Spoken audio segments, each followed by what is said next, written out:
I've had a few close encounters with the supernatural in my role as Giles on Buffy the Vampire Slayer. Of course, that was just fiction. But it has made me curious about the realities that lie behind the horror stories we all know. So I'm about to embark on a journey into the darkest reaches of our imagination, to uncover the truth behind one of the best-known figures in the history of the supernatural. One that has been reviled and persecuted. Could such a figure be capable, even today, of perpetrating true horror? I'm going in search of witches.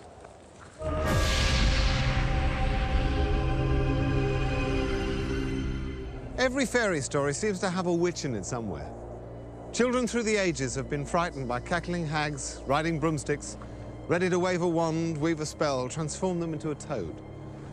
300 years ago, people were so fearful of witchcraft that thousands of women, men and children were tried as witches and burned at the stake. That was then. What about now?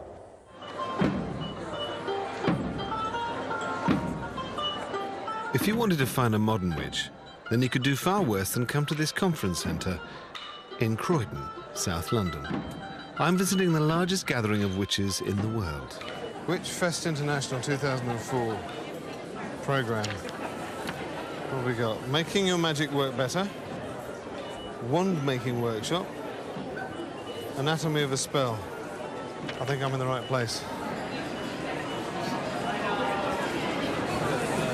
4,000 witches have gathered here to talk shop. We're going to the Kitchen Witch. And it's also their chance to buy anything a modern witch could want.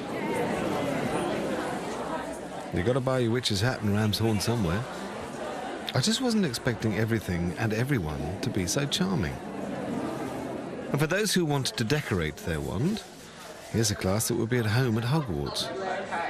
I made my first wand when I was 14 years old, and I got my dad to take me out to the woods, and I said, that's the one. And I talked to the tree and asked it, and he clambered up and got me my wand for me.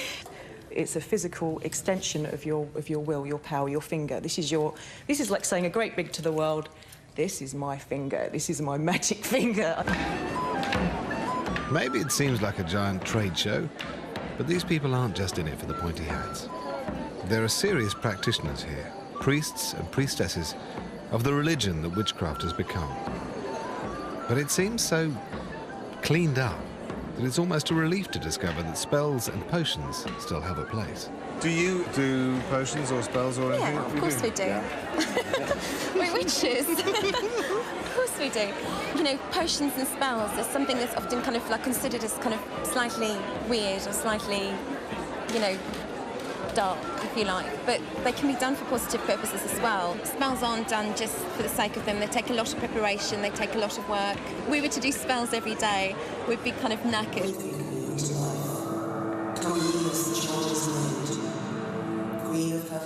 Although the witchcraft practiced here has turned its back on the dark side, throughout history, there's always been an association with evil. And it's one that hasn't gone away. On the morning of the 21st of September 2001, here on this beach, the Thames River Police made an extremely disturbing discovery. One that would eventually provide evidence of witchcraft in its most murderous form being practiced right here in the heart of London. A murder investigation is underway after the dismembered body of a boy was found in the River Thames. The child's body was recovered from the water near the Globe Theatre in London. Detectives say he was about 5.5 years old. Detective Chief Inspector Will O'Reilly was put in charge of the case. At first he thought he was dealing with an isolated child murder. Horrific, but just another statistic. Soon, he had to come to terms with something that was almost unimaginably much worse. At that stage, we had conducted our first post-mortem on the child, and it was the pathologist that raised concerns that this could be, in fact, a ritualistic murder. It was something, the injuries were something he's never seen before, and he said the body had been drained of all blood. And that started to raise our awareness in a subject, really, that none of us had considered before. When we first sought publicity on this, members of the public said, look, we've heard about some ritual murders that happen in South Africa called Muti murders. Could it be a Muti murder in London? Where did your investigation lead you? Our inquiries in this clearly pointed towards Africa, and it's to there that we went for assistance in this crime. However witchcraft is presented here at home, this case has proved to me that today, in the world at large, something far more terrifying is practiced in its name. If I'm to get to the heart of this darkest form of witchcraft, it looks as if I'm going to have to search as far afield as Africa, where the fear of witches is just as real as it was for Europeans hundreds of years ago. But first, I need to go back to the 16th century, when it said that the fate of kings and their kingdoms lay in the hands of witches. Scale of dragon, tooth of wolf, witch's mummy, moor and gulf, of the ravin, sea salt shark, root of hemlock, picked in the dark. Tis time, round about the cauldron go, in the poisoned entrails throw, One of the most popular images we have of witches must come from Shakespeare's great play Macbeth. But where does his image of witches come from? And is there any more to it than just some wonderfully scary storytelling? Toil and trouble, fire burn and cauldron bubble. Peter Craze is the director of the Drama Studio London. He's taught generations of students how witchcraft was portrayed in a play that was first performed over 300 years ago. Focus on the intention of the witches, which is to wreak havoc with Macbeth's life, okay? Literally next to the Globe Theatre, you've got bear baiting in the bear garden, the noise of the bears being torn apart and the dogs being torn apart, you know, drowning out the actors sometimes. And then across the river at the Tower, you've got beheadings and executions and heads on spikes with blood running down and all the rest of it, and then traitors being hung, drawn and quartered. Where would you say this image of witches as hags and crones comes from? Shakespeare would have seen, he might even actually attended witch trials, so he'd actually know very thoroughly what they looked like. And then when he came to translating it onto the stage, by putting it into the wonderful wilds of Scotland, he really kind of had a license to go as far as he wanted with it. What would seeing witches on stage have meant to his audience? Well, I think they'd have been quite terrified of them. And it's alleged there are actually witchcraft charms in the incantations of the witches in Macbeth. And one of the reasons that he was so accurate was because he was actually writing it for royalty. He was actually writing it for James VI of Scotland, who became James I. And James was very, very involved in witchcraft, in fact, almost fanatical about it. So it seems that the key figure who shaped our modern understanding of witchcraft lived at the very top of 16th century society. I'm told that here at Lambeth Palace there's a record of James VI's first encounter with a witch. I'm here to meet Professor Ronald Hutton, who specializes in the history of witchcraft.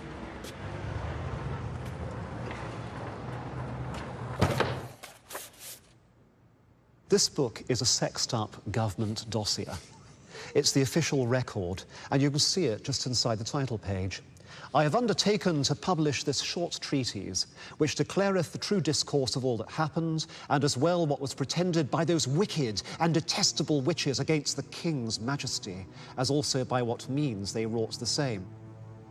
The events described here are taking place in the villages and small towns to the east of Edinburgh, towards the end of 1590. And that's where he focused on the greatest healer of the area, a woman called Agnes Sampson. And right so, the nails sair that nailed Jesus and the mare. Come on, lass. Come on. The whole thing about a charm is that words carry particular power, so it can be absolute gobbledygook, which nobody can understand, so it sounds really amazing, or it can be a traditional evocation of Christian faith, and that's what poor old Agnes dealt with. In the earth and in the stone, I conjure thee in God's name. It was a bit tacky to the smooth new style of Protestant, but there was nothing inherently illegal about it, let alone diabolical. I trow by Almighty God that wrought both heaven and earth. Meanwhile, while poor old Agnes was busy healing people, little did she know that a few miles away another woman was in trouble. This was a mixed-up teenager called Gillis Duncan, who was a maidservant who acquired a considerable healing skill.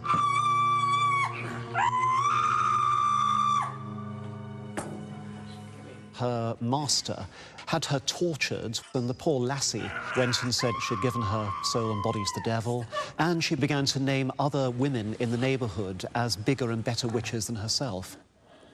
Agnes Sampson. You can see it here in the story. where immediately she accused these persons following to be notorious witches and caused them forthwith to be apprehended, viz. Agnes Sampson, the eldest witch of them, dwelling at Haddington, and so it goes on and on and on, naming these unfortunates. Here! And in the name of the king!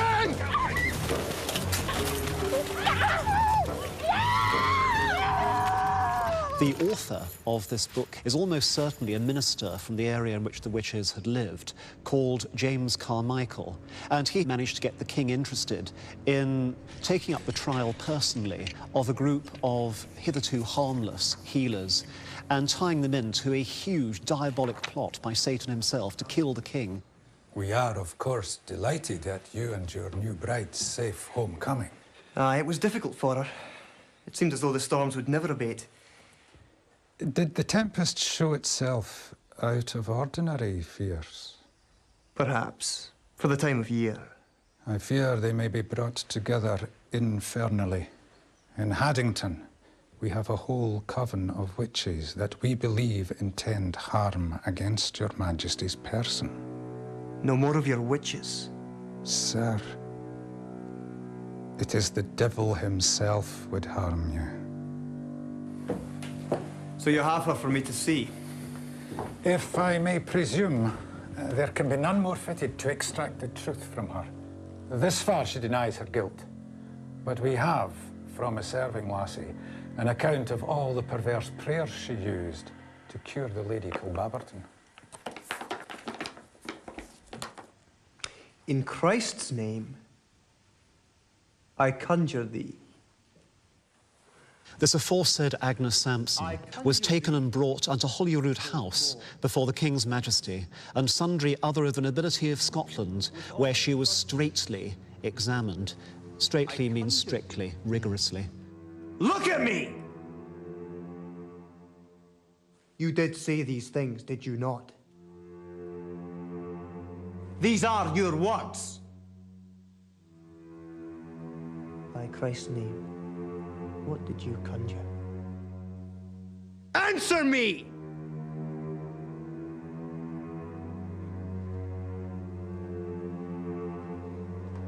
Take her away.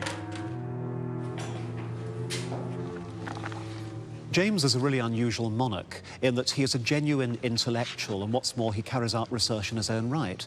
And having thus turned himself into an expert witch hunter in theory, he applies the practice. And the story takes an extraordinary twist. He doesn't just become a royal judge, he becomes a royal torturer. You still have no results? Not yet, Your Majesty. Apply the screws more. It'll bring the devil to her tongue.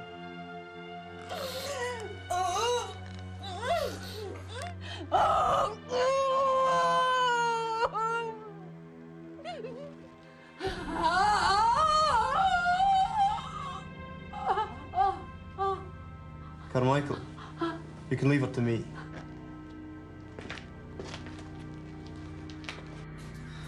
Where doth the devil choose to mark you then?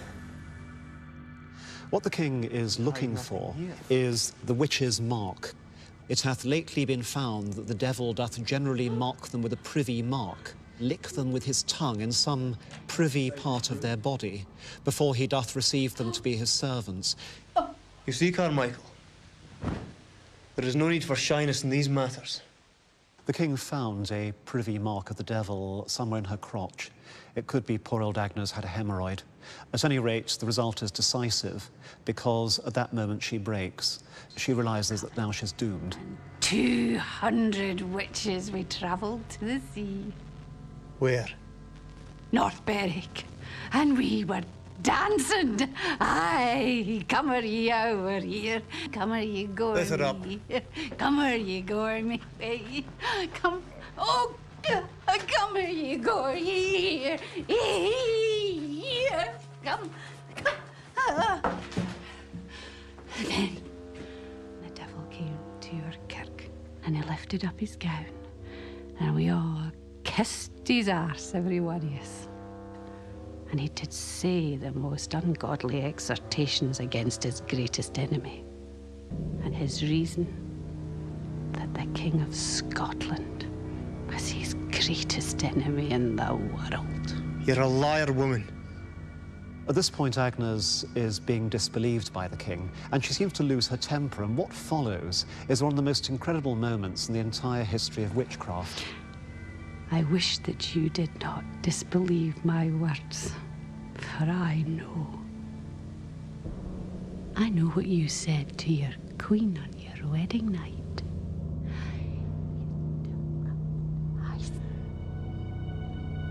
It is proved.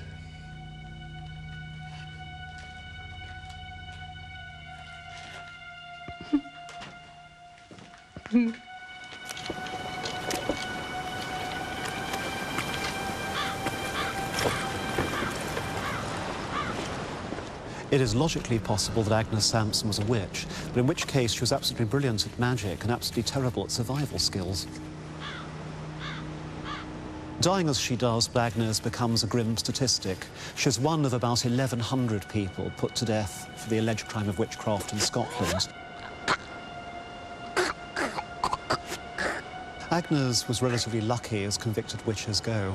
She was strangled and then her body was burned to ashes. At least they choked her before she burned, so she was spared a horrific agony.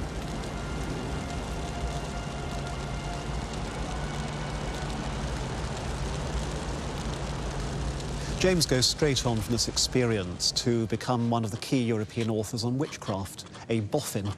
He publishes a book called Demonology, which by the standards of his time is actually very good in the sense that it's short, it's easily read by anybody, and it's a marvellously concise and clear way of explaining why you should believe in witches and how you should exterminate them.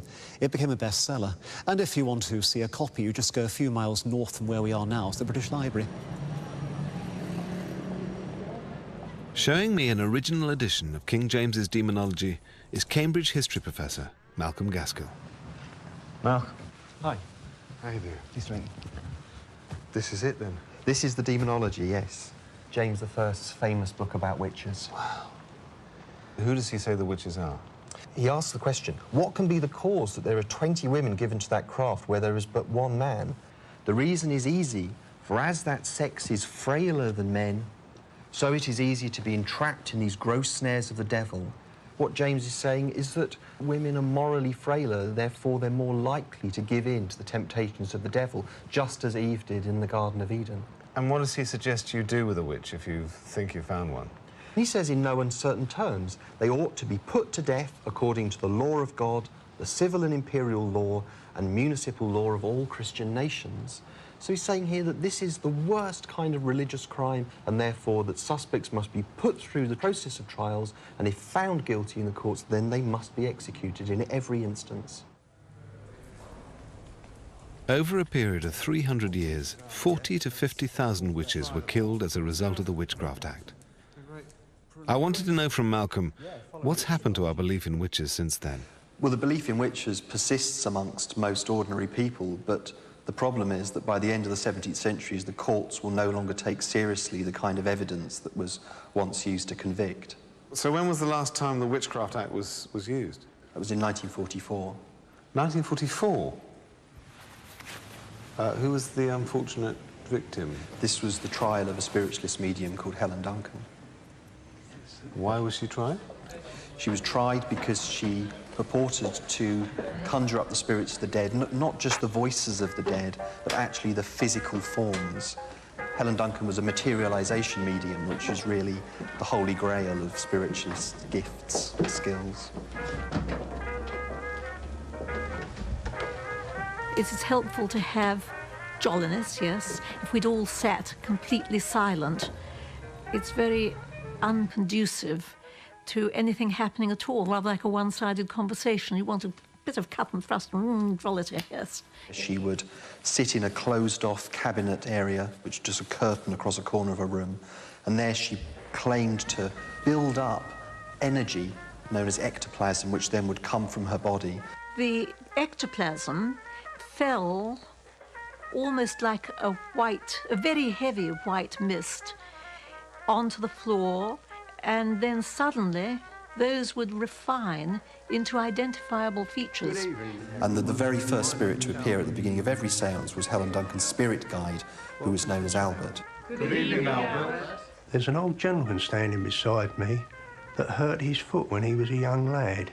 But then it would sort of shift from this kind of levity and comedy to pathos and sadness and tragedy as well. In wartime, a lot of people went to seances to try and find out what had happened to their loved ones. There's something else I have to tell you. A great British battleship has been sunk, the HMS Barham.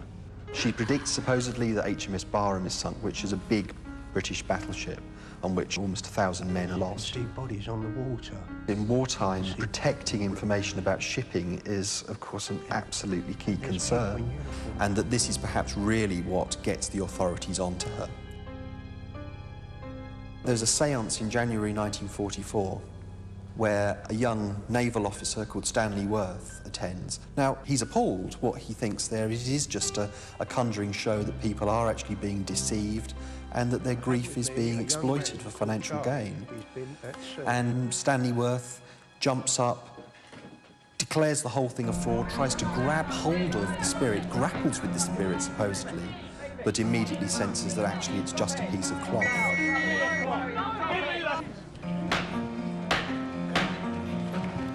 When it came to charging Duncan, the authorities tried to ensure a conviction by dusting off an act that had been passed 200 years earlier. Contrary to Section 4 of the Witchcraft Act of 1735. Are you guilty or not guilty? No guilty. Be seated, please. The Witchcraft Act means, really, that Helen Duncan can't ever be innocent, because the Witchcraft Act says that it is illegal to attempt to conjure spirits. On the prosecution side, there are very few witnesses, really, but you only really need one, and that is Stanley Worth. Before Cross leapt up, did anything come out between the curtains of the cabinet? Yes, the white shrouded figure stood there between the curtains. Then what happened? He grasped the figure and held it, and I produced my torch and shone it on the scene, and saw Mrs. Duncan trying to get rid of a piece of white material that she was trying to throw down to the floor. And what sort of material was it? It looked like flimsy cloth, as a matter of fact. And as I went forward to assist Cross, someone knocked down my torch. As I brought it back to the scene, somebody pulled the cloth into the audience out of Cross's hand, who was trying to grasp it. What happened after that? I saw Mrs. Duncan standing there in her bare feet, bending down trying to put her shoes on. She was not in a trance. And soon after that, she started screaming and yelling that she was ill and wanted a doctor. And there was quite a pandemonium at the time. If you thought Mrs. Duncan was creating illusions in some way or another, had you a theory as to the method used by her for the purpose of perpetrating this fraud? Well, I could think of several ways, sir. Could you think of anything else other than Mrs. Duncan playing bogey, bogey with the sheet over her head? That is what you really thought, is it not? Something along those lines, sir. Could you think of anything else? I think that Loseby, the defence barrister, I think he thinks he's doing rather well, because he's persuading the court, he thinks, that Mrs. Duncan is absolutely genuine and this will get her off. Mrs. Duncan playing bogey, bogey with a sheet over her head? Yes, sir. That and no more? Oh, that is all. Members of the jury, do you find the prisoner, Helen Duncan, guilty or not guilty for conspiracy to contravene the Witchcraft Act? Guilty, sir. She breaks down the court and she says, I've never heard so many lies in my life, and she's taken down. The judge sentences her to 9 months, of which she's set to serve 6. In 1951, the Witchcraft Act was repealed. But witchcraft didn't die with Britain's last witch. Remember the story of the torso in the Thames? To explore the darkest reaches of modern witchcraft, I'm going to have to follow a trail back to the beginning of that horrific case. Back to a continent where witchcraft is rampant and sometimes terrifying. I'm going to travel to one of the darkest regions of the world, into the minds of the Muti murderers of Africa.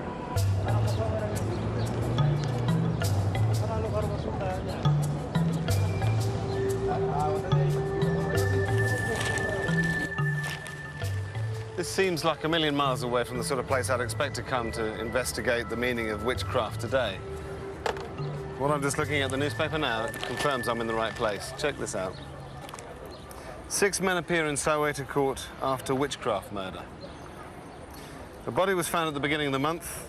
He had apparently been shot in the head several times before his chest was ripped open and heart, lungs and intestines torn out and genitals cut away.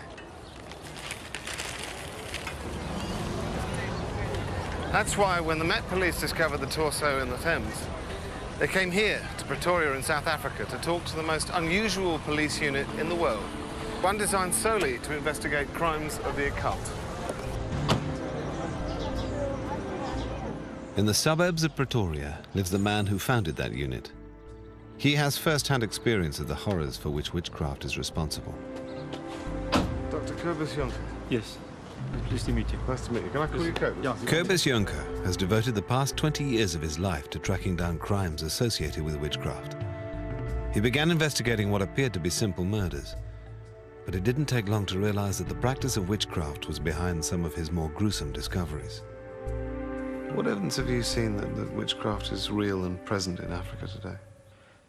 I know many people don't believe in witchcraft, our white folk especially. But I can assure you that witchcraft is a reality. To give you an example, we stopped a bus in KwaZulu-Natal, in Durban, just outside of Durban. And a guy got out of the bus and he had a bag, plastic bag in his right hand. So when I said, no, I want to see what's in this bag, he was just normal, the guy. He didn't have nerves at that time. So it was his sister's son's head in there, of 12 years old. He chopped off his nephew's head. One section of our black communities where black witchcraft plays a role, where we have to use human remains or parts for medicine purposes, for putting, for example, placing a curse on someone. We have to use human parts for doing that. When the guys from the Met came here with their pictures of the torso from the Thames, what alerted you to the fact that it might be witchcraft? I would say if you look at the wounds of the body, that's what I usually look at first.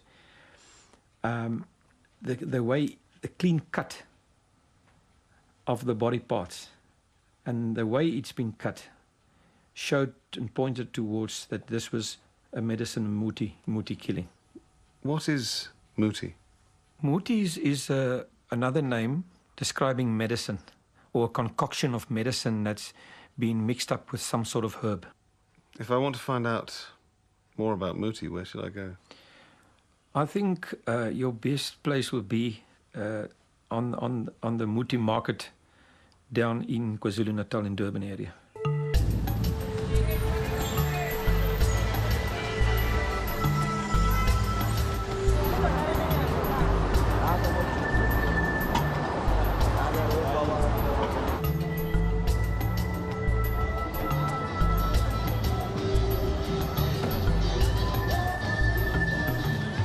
After hearing what I have about the darker side of witchcraft on this continent, I must admit I'm a little nervous about what I might find here at this Muti market. But I'm going to meet Dr. Mhlongo, who's the president of the Traditional Healers Council. He's going to show me around.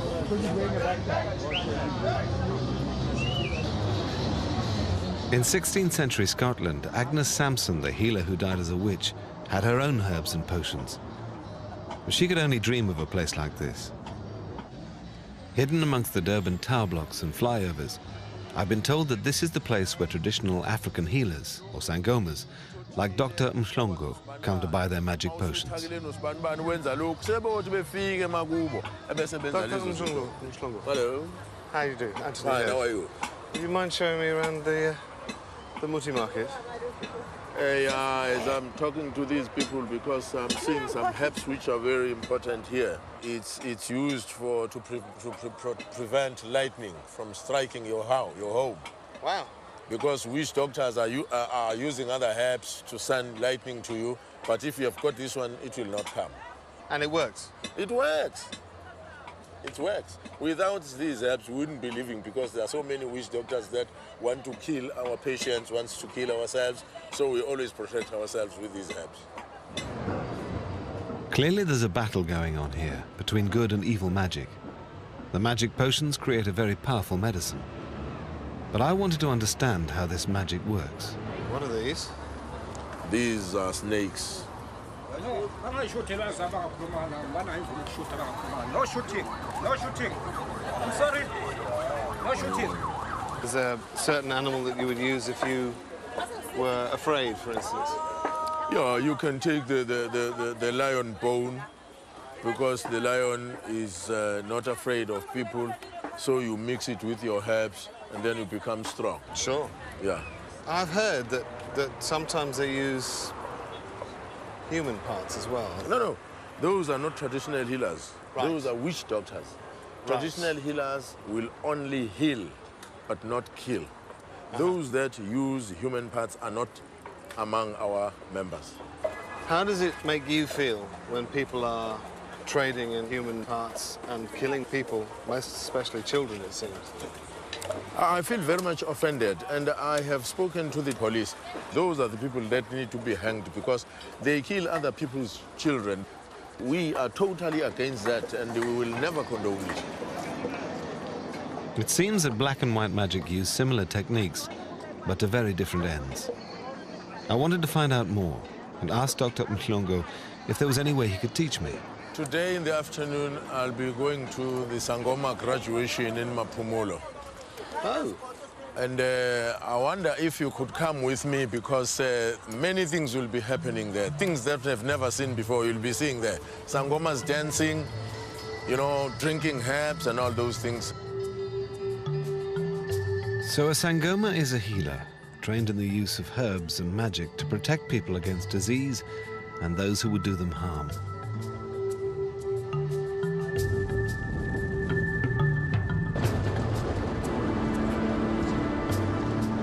This journey's taken me 50 miles outside of Durban, into the Zulu heartland.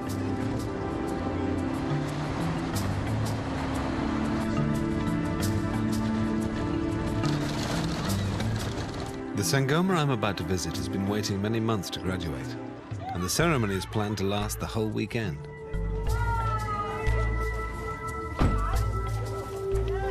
I've never seen anything like this. I've no idea what to expect. It's an extraordinary mix. I've turned up early, so they're all still getting ready. And it's so cool. But I feel like a bit of a sort of an interloper at the moment. Well, so I should really. Kind of the odd one out.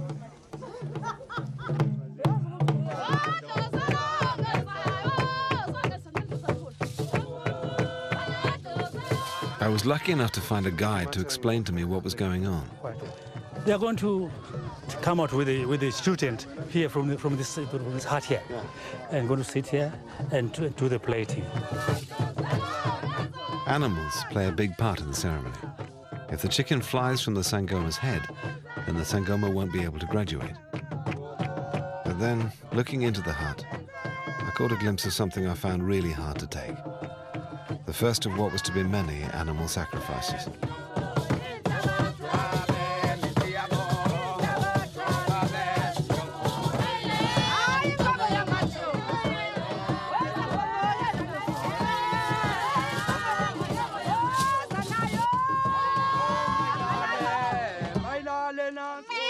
I was feeling increasingly uncomfortable. But it seemed that the Sangomas felt the sacrifices were part of the power of the magic.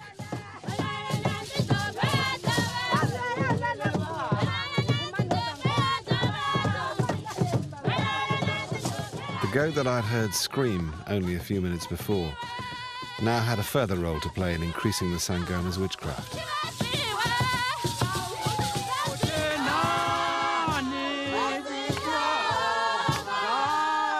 Why are they cutting the lamb skin, the goat skin? The skin, I think they are making the bangles. The graduator will have these bangles here and a crossover here. They have a belief that the ancestors sit here. The seat of the ancestors is at the shoulders. And so whenever someone comes to prophesy, she takes the hand, she puts it over, so that they find them at the closest, not far away. Excellent. The ceremonies depicting death and rebirth also include elements of physical ordeal. Here the Sangoma has to drink the bile of the sacrificed goat.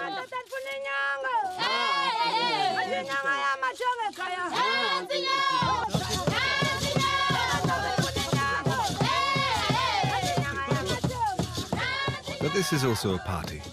After all, the Sangoma has spent a year learning her trade, and the traditional beer also plays an important role. I left them for the rest of the night to celebrate, whilst I tried to take in what I'd seen, and to be honest, to shake some of it off. I don't know what to make of yesterday. I found it difficult to watch. I had to turn away a couple of times with the animals being slaughtered. And I respect them for the fact that it's part of the ceremony, it's part of what they do, and the animals are going to be eaten. Let's not put too fine a point on it. I might bring it up today and just ask about it, whether the animals have to suffer, or whether it could be done, I don't know, more humanely.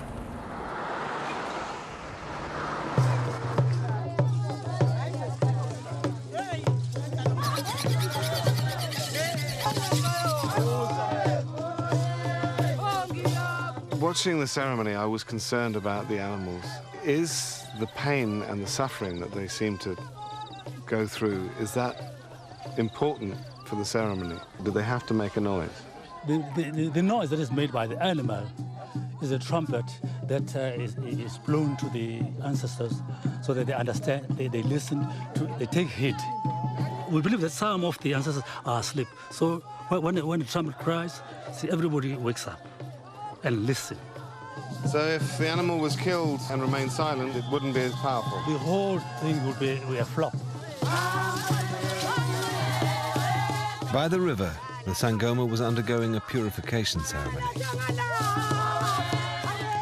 I wanted to take this chance to ask her directly about her powers as a witch. Now that you've had the ceremony and you've graduated, what are the nature of the powers that you have? Where do they come from? Aphuma kobabamkhulu amandla amokwelapha. Ibona bangitshelayo ukuthi umuntu uphethwe isifo sini. Ebese benginika ikhambi lokumelapha. Would you have to protect anybody from someone trying to do evil to them? Yebo ngingakwazi. Even from another witch doctor? Yebo ngingakwazi ukumvikela ma efika abantu bakithi bengikhombisa ukuthi ukhona abamphosa kabi, ngingakwazi ukumvikela ukuthi leyo nto abamphosa ngayo ingakwazi ukumngena aphile abe nempilo. Thank you, and I think you're needed. Thank you.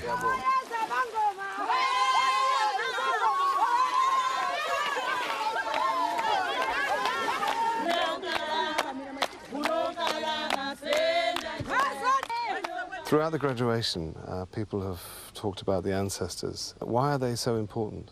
You know, other people know God, but we as Africans know Umveli Nqangi. We do not talk to Umveli Nqangi direct or to God direct. We talk to our ancestors, and our ancestors will talk to God or Umveli Nqangi on our behalf. When times are hard, do people turn to the bad side if they feel that the good side isn't delivering what they need? Some people are bewitching up other people to get what they have. If you have got a beautiful car, some people will just hate you for that and kill you for that. And some are unemployed, they would like to be employed where you are working, so they kill you for that. So the witches are also getting more patience. The Sangoma has graduated, and I must admit it was a remarkable experience for me. Although a lasting image will always be the fear in the animals' eyes before they died.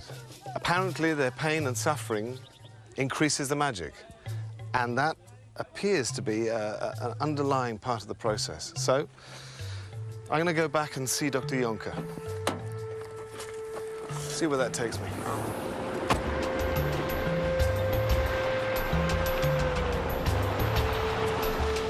From my journey so far, I've begun to see that there must be parallels between how the Sangoma and the witch doctors create their powerful magic. Dr. Juncker has first-hand experience of the dark side, and I needed to find out more. Many Sangomas, after they've been arrested for serious crimes, that they said that they lost their powers, their medicine doesn't work good anymore, and now they have to go to the other side, to the darker side, and that's where they start to use human remains. There are specific uses for different parts of the body? Yes, they have specific uses. The tongue, they use that for you to speak much fluently in your own language.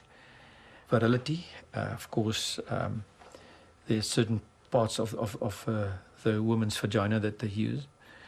The eyes for better sight. Okay, great.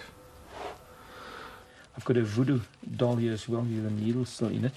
Oh. And on many occasions you will also be finding that some of the fat that's been used are also human fat. Oh. So it's very gory, most of the stuff. So these things do work. And the medicine is stronger if they're using... The human parts. Human parts and children's parts. Yeah, especially children's parts. They believe that. They believe what the ancestors are telling me. Dr. Juncker then showed me the scale of evil witchcraft that's performed in South Africa. Estimates put it at roughly 1 Muti murder a day. Each of these files represents yet another case of a witchcraft murder. And the parallel with the practices of the good witches became clear. The more excruciating the pain, and the more noise the victim makes, the greater the chance of waking the ancestors, the more powerful the magic. The victims of these murders are innocent children who are caught up in a world of superstition and plain evil. Young Adam, the boy in the Thames, has never been identified. He was killed as part of a ritual sacrifice, a case of witchcraft murder that was eventually tracked down to Nigeria. But who are the people who ask for the spells to be performed when they know children will suffer? And how can it be fought? I'm here to talk to Gerard Labuschagne, a police psychologist at the front line of the fight against African witchcraft. How do you fight occult-related crime? The difficulty in fighting it are multifaceted. You've got obviously the belief system. As long as people believe in this, they will always, perhaps you can say, be a market for it. We're finding a lot of our criminals are starting to make use of Muti to help them in their criminal activities. We find, for example, bank robbers arrest these people on the scene. They are wearing Muti, and when you question them about it, they will tell you that they got that to, for example, prevent them from being shot or to prevent them from being arrested. Most people would believe that herbs or in extreme animal parts can be used to create some kind of advantage for a person. Just the extreme furthest part away from that is the belief that human body parts could be the most powerful ingredients. Do you believe in the powers that these people claim they have? What I believe isn't relevant, because what I have to work with is the people out there who do believe it's going to work, because they're the ones who are going to commit the next one and the next one. So I often compare it to someone hearing voices. I know it's not true, but to them it's true, and they're going to react to those voices, and that's what's important, to understand their frame of reference, because that's what you have to work with when you're trying to solve these particular kind of crimes.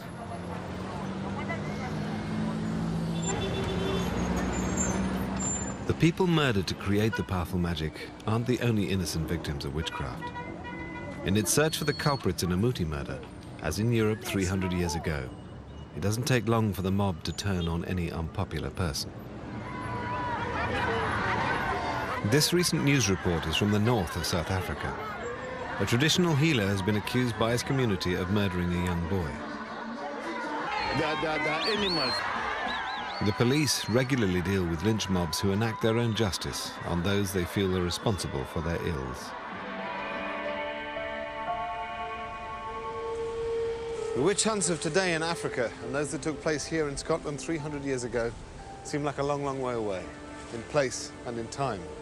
For us in the modern Western world, witches are no longer a part of our lives, or so we might think.